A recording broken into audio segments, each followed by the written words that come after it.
ओम श्री शिवाय नमस्तुभ्यम। दोस्तों, शिव शक्ति उपाय चैनल में आपका हार्दिक स्वागत है।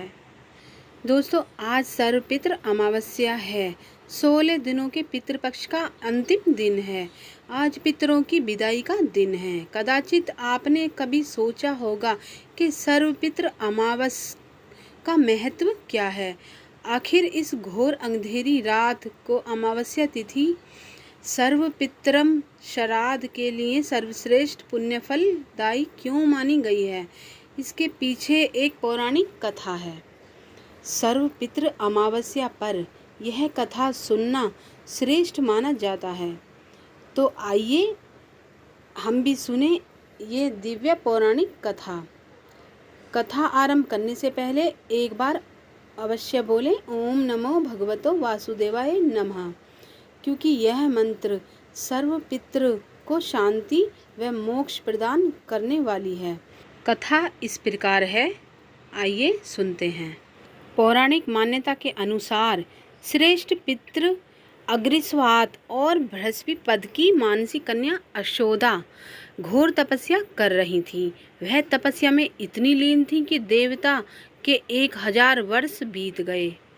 उनकी तपस्या के तेज से पितृलोक भी प्रकाशित होने लगा। प्रसन्न होकर सभी श्रेष्ठ पितृगण अक्षोदा को वरदान देने के लिए एकत्र हुए। उन्होंने अक्षोदा से कहा कि हे पुत्री, हम सभी तुम्हारी तपस्या से अति प्रसन्न हैं, इसलिए जो चाहो वर मांग लो। लेकिन अक्षोदा ने पितरों की तरफ से ध्यान नहीं दिया। वह उनमें से एक अति तेजस्वी पितृ अमावसु को अपलक निहारती रही। पितरों के बार बार कहने पर उसने कहा, हे भगवान, क्या आप मुझे सचमुच वरदान देना चाहते हैं?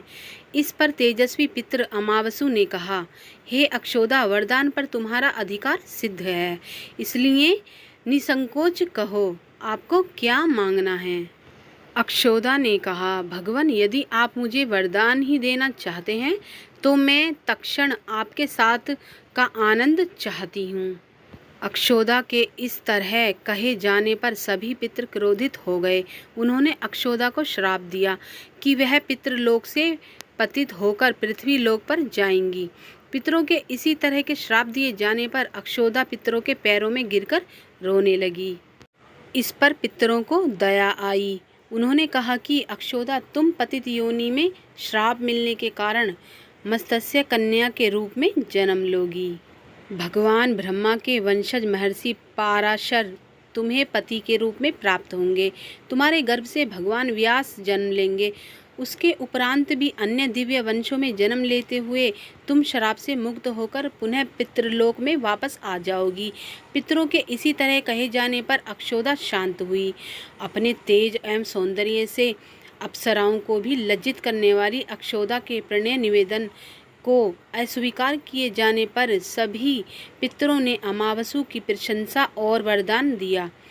हे अमावसु, आपने अपने मन को भटकने नहीं दिया, इसलिए आज से यह तिथि आपके नाम अमावसु के नाम से जानी जाएगी।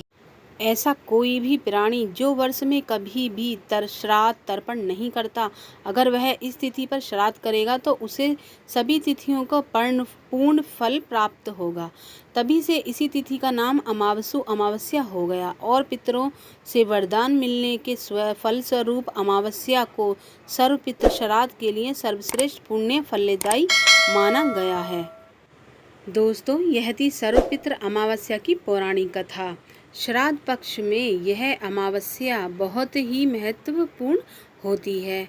इस दिन सभी ज्ञात अज्ञात पितरों के निर्मित श्राद्ध किया जा सकता है, लेकिन कुछ ऐसे सामान्य उपाय भी हैं जिनके करने से आप अपने पितृगणों को संतुष्ट कर सकते हैं।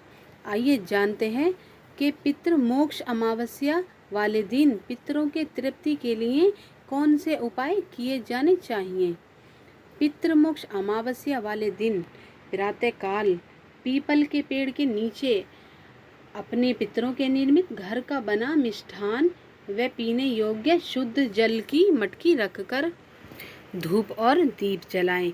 पितृमोक्ष अमावस्या वाले दिन को तत्काल बेला में अपने पितरों के निर्मित गाय को हरी पालक या रोटी खिलाएं। पितृमोक्ष अमावस्या वाले दिन प्रातःकाल तर्पण अवश्य करें।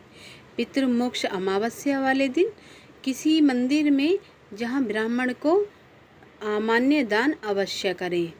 पितृमोक्ष अमावस्या वाले दिन अपने पितरों के निर्मित चांदी का दान अवश्य करें। पितृमोक्ष अमावस्या वाले दिन सूर्यास्त के पश्चात घर की छत पर दक्षिण की तरफ मुंह करके चौमुखी दीपक जरूर जलाएं। तो ये थी पितृपक्ष अमावस्या के उपाय। तो आज की ये वीडियो की जानकारी कैसी लगी? जानकारी अच्छी लगी हो तो लाइक शेयर सब्सक्राइब जरूर कर देना और कमेंट में हर हर महादेव जरूर लिखना। ओम नमः शिवाय दोस्तों।